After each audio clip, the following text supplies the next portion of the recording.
मेरा नाम अनिल है और मैं उत्तर प्रदेश के एक छोटे से गांव में रहता हूँ। ये घटना तब की है जब मैं लगभग 18 साल का था। हमारे गांव में तंत्र मंत्र, झाड़ फूंक जैसे अंधविश्वासों का बहुत प्रभाव था। गांव के लोग मानते थे कि किसी भी बीमारी या मुसीबत का इलाज तंत्र मंत्र से ही होता है। हालांकि मुझे इस पर विश्वास नहीं था, पर इस एक अनुभव ने मेरी सोच पूरी तरह बदल दी। गांव के एक कोने में एक बुजुर्ग तांत्रिक बाबा रहते थे, जिन्हें लोग बाबा भैरव के नाम से जानते थे। बाबा भैरव का व्यक्तित्व ही अजीब था। हमेशा काले कपड़े पहने हुए, माथे पर लंबा काला टीका और हाथों में हमेशा एक काले धागे की माला। गांव के लोग मानते थे कि बाबा भैरव को तंत्र मंत्र का गहरा ज्ञान था और वो हर मुसीबत से छुटकारा दिला सकते थे। एक दिन मेरे दोस्त सुरेश की तबीयत अचानक बिगड़ गई। उसके चेहरे पर अजीब सी झुर्रियाँ और आंखों के नीचे गहरे काले घेरे हो गए थे। वो हर रात चिल्लाता और कहता कि उसे कोई काली परछाई दिखती है। डॉक्टरों ने कई बार उसे देखा पर कोई बीमारी नहीं मिली। उसके परिवार वाले परेशान हो गए और आखिरकार तंत्र मंत्र का सहारा लेने का निर्णय लिया। बाबा भैरव को बुलाया गया। बाबा ने कुछ देर सुरेश को देखा और उसके घर वालों से कहा, इस पर किसी ने भयानक तंत्र मंत्र किया है। इसे ठीक करने के लिए बहुत शक्तिशाली पूजा करनी पड़ेगी। बाबा ने घर में चारों ओर एक बड़ा सा तंत्र मंडल बनाया और कुछ मंत्र पढ़ने लगे। सुरेश का चेहरा देखने लायक था। उसकी आंखें बंद थीं और उसके चेहरे पर दर्द साफ झलक रहा था। बाबा ने कहा कि ये काम आसान नहीं होगा। हर रात तंत्र मंत्र का असर बढ़ता जाएगा और यदि इसे रोका नहीं गया तो सुरेश की जान भी जा सकती है। ये सुनकर उसके परिवार वाले बेहद घबरा गए।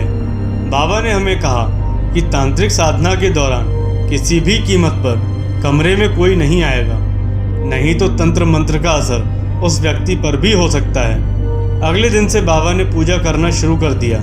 जैसे ही पूजा शुरू हुई, पूरे घर में अजीब सी गंध फैल गई। वहाँ का माहौल ठंडा और डरावना हो गया था। आधी रात को घर के अंदर चीख पुकार और दरवाजों की जोर जोर से आवाज़ें आने लगी। ऐसा लग रहा था जैसे किसी अदृश्य शक्ति ने घर को अपने गिरफ्त में ले लिया है। हर रात बाबा अलग अलग तंत्र मंत्र का इस्तेमाल करते और सुरेश के साथ अजीब अजीब चीज़ें होती। एक रात मैं अपने कुछ दोस्तों के साथ सुरेश के घर के पास खड़ा था। अचानक घर के अंदर से चीखने चिल्लाने की आवाज़ें आने लगी।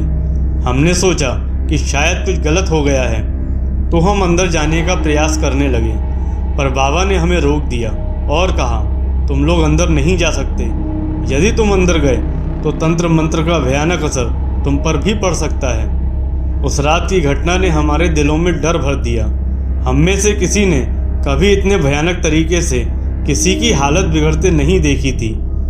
अगली सुबह बाबा ने बताया कि तंत्र मंत्र की शक्ति ने सुरेश को घेर लिया है और अब उसे पूरी तरह से छुटकारा दिलाने के लिए एक भयानक तांत्रिक अनुष्ठान करना होगा। बाबा ने हमसे एक सुनसान जगह पर चलने को कहा, जहां उन्होंने एक खास मंत्र का पाठ करने का निर्णय लिया।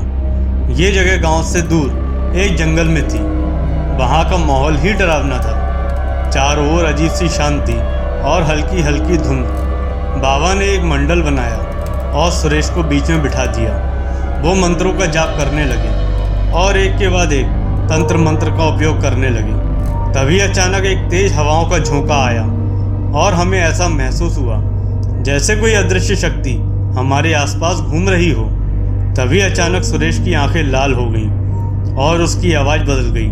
उसने जोर से हंसते हुए कहा, तुम लोग मुझे इस तरह से मुक्त नहीं कर सकते। अब सुरेश मेरा है और उसे कोई मुझसे नहीं बचा सकता। उसकी हंसी हमारे रोंगटे खड़े कर देने वाली थी। बाबा ने मंत्रों का जाप तेज कर दिया और कुछ देर बाद सुरेश धीरे धीरे शांत हो गया। उसकी आंखें बंद हो गईं और वो ज़मीन पर गिर पड़ा।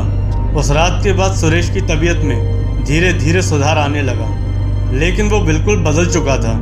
उसका चेहरा सूना और आंखों में डर हमेशा बना रहता था। वो रात का अंधेरा देखकर ही कांप उठता था। इस घटना ने हम सभी के जीवन को बदल दिया। मुझे तंत्र मंत्र की भयानक शक्ति का एहसास हो चुका था। बाबा भैरव ने हमें बताया कि तंत्र मंत्र के असर से बचना आसान नहीं होता। एक बार जब किसी पर यह असर हो जाए तो उसकी छाया जीवन भर बनी रहती है।